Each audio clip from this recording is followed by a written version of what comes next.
Volgarr The Viking, a side-scrolling action platformer which is essentially a love letter to the hardcore games of the same genre in the 90s. I'm talking about Castlevania, Ninja Gaiden, hell, even maybe Quackshot. Volgarr The Viking was created through Kickstarter, asking for about 18 grand in moolah to create this homage to classic games of the 90s. They've reached their goal and then some, and just over a year later, boosh. Volgarr hit Steam, grabbed gamers by the balls and said, "You wanna fucking go?" Yes, please. Okay. Bring it on! Oh fuck, my modern gaming sensibilities, they're horrified. Yeah, when they said they wanted to make a hardcore 16-bit style action game from the golden era of arcade games, they weren't just saying that. This game is harder than King Kong's erections. Volgarr starts with lightning striking the ground, and your character emerges from the ball in an extremely awesome manner. The game immediately lets you take the reins, and it knows you'll figure out its controls in a matter of seconds. The small tutorial stage doesn't even feel like a tutorial, yet you learn practically all you need to know from these 10 seconds of gameplay. Expertly crafted. You have your normal sword swing, your javelin toss, which can be used as a platform to climb walls, rather like in Quackshot and Donald's plunges. You have a double jump, which also acts as an attack. The controls are simple, but I have one complaint in that to throw a javelin you hold up and press the attack button. It's fine, it works, but why can't I map it to any of the other buttons on my controller? Meh, it's a minor thing and it doesn't make the game any worse.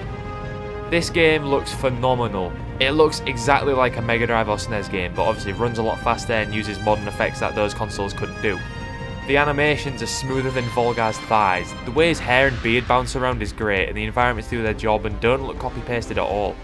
A lot of care and attention went into the look of this game, and it's apparent from the moment you load it up. The biggest downside for me personally is the sound. The game sounds great, the music is fine, the sound effects are clear and they perfectly convey the actions happening on screen, but I can't help but miss the 16-bit sounds that could have been so wonderful to hear. It was the developer's choice not to have this old school style of audio, and that's totally fine. Like I said, the game sounds great, but I would have loved that cheesy 16-bit rock music in the background. Back to the gameplay though, and there isn't much to talk about in terms of depth. There's no permanent character progression, and items you get in chests are lost if you get hit. They're basically extra hit points. Some items also give you extra abilities though, like being able to charge up your javelin throw.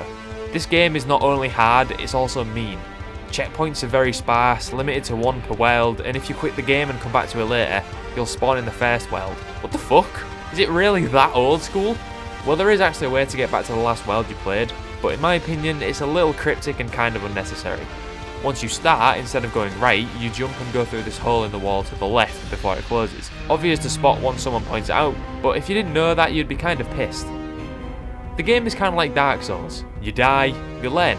Eventually you can run through with a fair amount of fluidity. Sometimes though, the game wants you to just relax, bide your time, observe your surroundings with RB, and plan your combos accordingly. It feels awesome. Ah, fuck, until you die again. Once you do find your groove and beat the shit out of everything in sight, you'll eventually reach the boss of the world. As to not spoil anything, I'll only show you the first boss, but first to cutscene. Oh, fuck. I swear, when it zoomed out like that for some reason I thought there was going to be a small cutscene. He's easy enough once you figure out what to do, and he's even easy if you made it to him with a flame sword. Just gotta smack the fuck out of his fucking golden fucking face. Have it. All in all, Volgarr The Viking is well worth the asking price of $12. It's hard as fuck, it's fun as fuck, and it's good as fuck. See you next time, you fuck. I'm sorry, that wasn't very nice.